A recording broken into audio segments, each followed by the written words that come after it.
Bir sonraki istasyon Gazi Muhtar Paşa.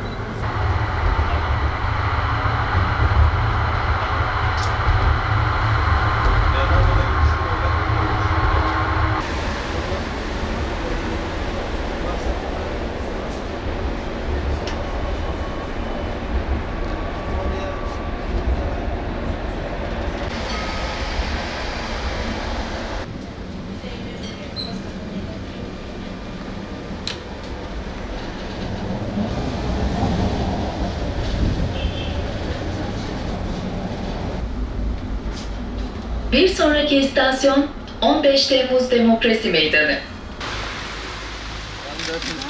Tamam, bir an